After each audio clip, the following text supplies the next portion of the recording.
Hello, everybody. We're getting towards the end. We are on chapter 34. It begins on page 306 and it's 7 pages long. Uber's got nothing. Lyft is weak. And taxis? Nah. My ride is the mom. Austin had freed the other prisoners.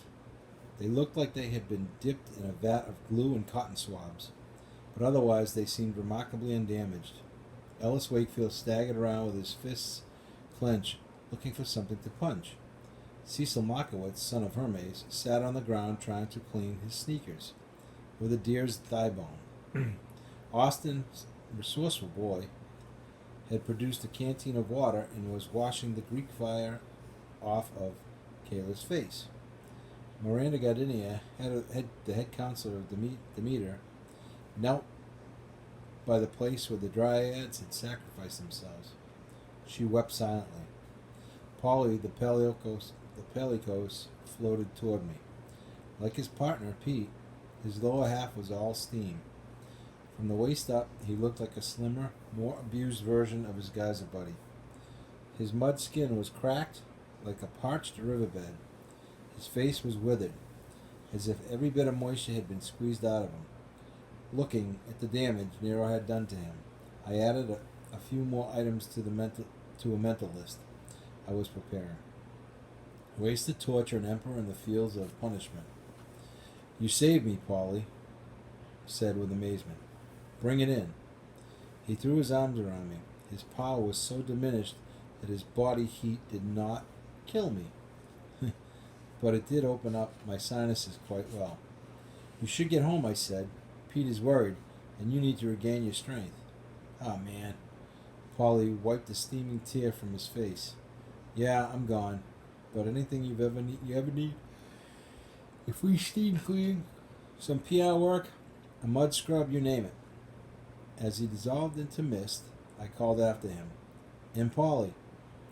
I'd give the woods at Camp Half-Blood a 10 for customer satisfaction. Polly beamed with gratitude. He tried to hug me again, but he was already 90% steam. All I got was a humid waft of mud-scented air. Then he was gone. The 5 demigods gathered around me. Miranda looked past me at the grove of Dodona.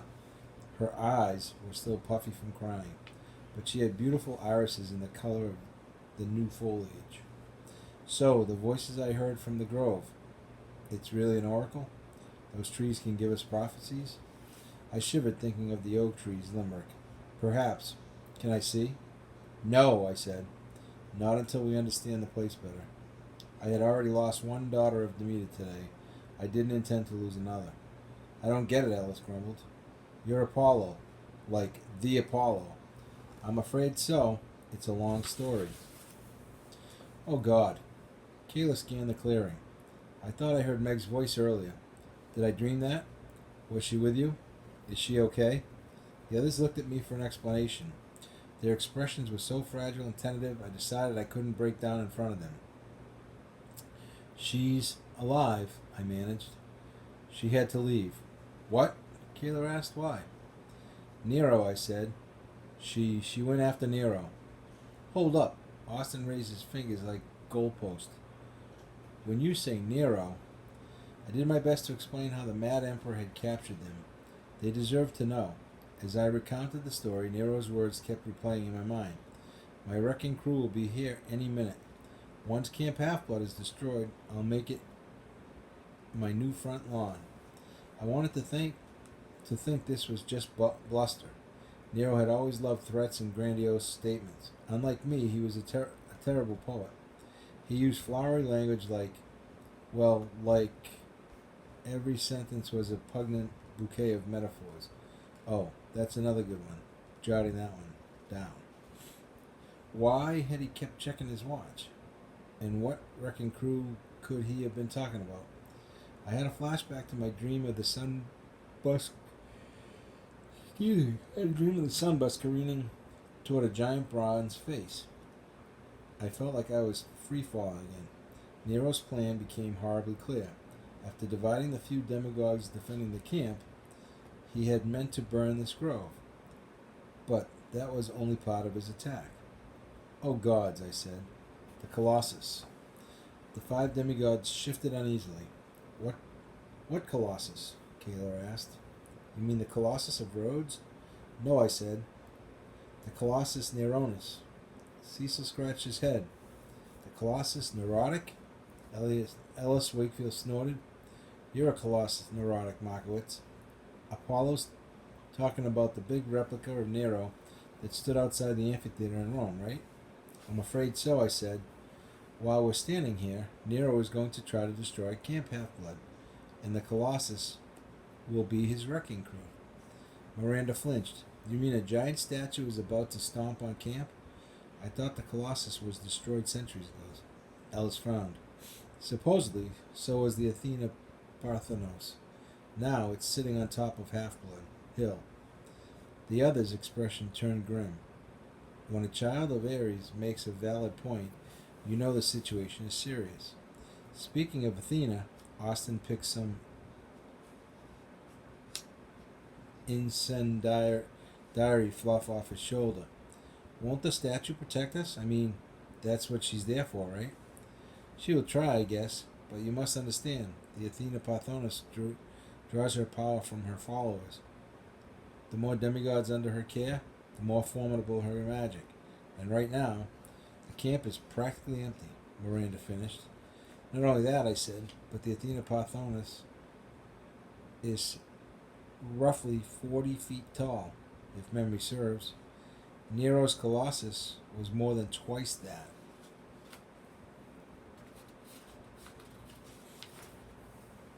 Ellis grunted. So they're not in the same weight class? It's an uneven match. Cecil Markowitz stood a little straighter. Guys, did you feel that? I thought he might be playing one of his Hermes pranks. Then the ground shook again, ever so slightly. From somewhere... Oh, excuse me, I'm sorry. Somewhere in the distance came a rumbling sound like a battleship scraping over a sandbar. Please tell me that was thunder, Kayla said. Ellis cocked his head, listening. It's a war machine. A big automation waiting ashore about half a click from here. We need to get to camp right now. No one argued with Ellis's assessment. I supposed he could distinguish between the sounds of war machines the same way I could pick out an off-tuned violin in a Rachmaninoff symphony. To their credit, the demigods rose to the challenge, despite the fact that they'd been recently bound, doused in flammable substances, and staked like human tiki torches. They closed ranks and faced me with determination in their eyes. How do we get out of here? Austin asked. The Myrmidon's lair? I felt suddenly suffocated, partly because I had 5 people looking at me as if I knew what to do. I didn't. In fact, if you want to know a secret, we gods usually don't. When confronted for answers, we usually say something Rhea like, you will have to find out for yourself, or the true wisdom must be earned. But I didn't think that would fly in this situation. Also, I had no desire to plunge back into the ant's nest. Excuse me. We are on page 311. Even if we made it through alive, it would take much too long. Then we would have to run perhaps half the length of the forest. I stared at the vince-shaped hole in the canopy. I don't suppose any of you can fly. They shook their heads. I can cook, Cecil offered. Ellis smacked him on the shoulder. I looked back at the Mermerkis tunnel. The solution came to me like a voice whispering in my ear. You know someone who can fly, stupid. It was a risky idea. Then again, rushing off to fight a giant automation was also not the safest plan of action. I think there's a way, I said, but I'll need your help. Austin balled his fist. Anything you need. We're ready to fight. Actually, I don't need you to fight. I need you to lay down a beat. My next important discovery, children of Hermes cannot rap at all. Bless his conniving little heart. Cecil Markowitz tried his best, but he kept throwing off my rhythm section with his spastic clapping and terrible air mic noises. After a few trial runs, I demoted him to dancer. His job would be to shimmy back and forth and wave his hands, which he did with the enthusiasm of a tent tent revival preacher. The others managed to keep up. They still looked like half-plucked, highly combustible chickens, but they bopped with the proper amount of soul. Page 312. I launched into Dear Mama, my throat reinforced with water and cough drops from Kayla's belt pack. Ingenuous girl.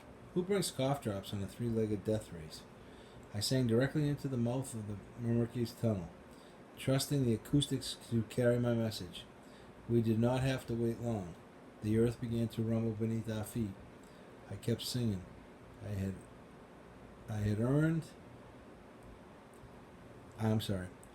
warned my comrades not to keep laying down the righteous beat until the song was over. Still, I almost lost it when the ground exploded. I had been watching the tunnel, but Mama did not use the tunnels. She exited wherever she wanted, in this case, straight out of the earth 20 yards away, spraying dirt, grass, and small boulders in all directions. She scuttled forward, mandibles clacking, wings buzzing back. Dark Teflon eyes focused on me. Her abdomen was no longer swollen, so I assumed she had finished depositing her most recent batch of killer ant larvae. I hoped this meant she would be in a good mood, not a hungry mood. Behind her, 2 winged soldiers clambered out of the earth. I had not been expecting bonus ants. Really? Bonus ants is not a term most people would like to hear. Bonus ants are not. They flanked the queen, their antennae quivering. I finished my code, then dropped to one knee, spreading my arms like I had been had.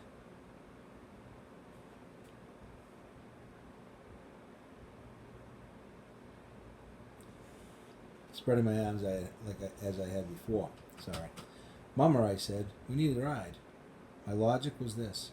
Mothers were used to giving rides. With thousands upon thousands of offspring, I assumed the queen ant would be the ultimate soccer mom.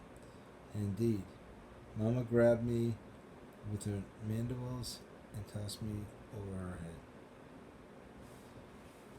Despite what the demagogues may tell you, I did not flail, scream, or land in a way that damaged my sensitive parts. I landed heroically, straddling the queen's neck, which was no larger than the back of an average warhorse. I shouted to my comrades, "Join me, it's perfectly safe." For some reason, they hesitated. The ants did not. The queen tossed Kayla just behind me. The soldier ants followed Mama's lead, snapping up 2 demagogues each and throwing them aboard. The 3 Mermerkes revved their wings with a noise like a radio fan blade. Kayla grabbed my waist. "Is this really safe?" she yelled. "Perfectly," I hoped I was right. Perhaps even safer than the Sun Chariot. Didn't the Sun Chariot almost destroy the world once? Well, twice, I said. 3 times if you count the day I let Thalia Grace drive it, but... Forget I asked. Mama launched herself into the sky. The canopy of the twisted branches blocked our path, but Mama didn't pay any more attention to them than she had to the ton of solid earth she'd plowed through. I yelled, "Duck!" We flattened ourselves against Mama's armored head as she smashed through the trees, leaving 1,000 wooden splinters embedded in my back. It felt so good to fly again. I didn't care. We soared above the woods, and it banked to the east. For 2 or 3 seconds, I was exhilarated. Then I heard the screaming from Camp Half-Blood. That is the end of chapter 34. Hope you all have a great night.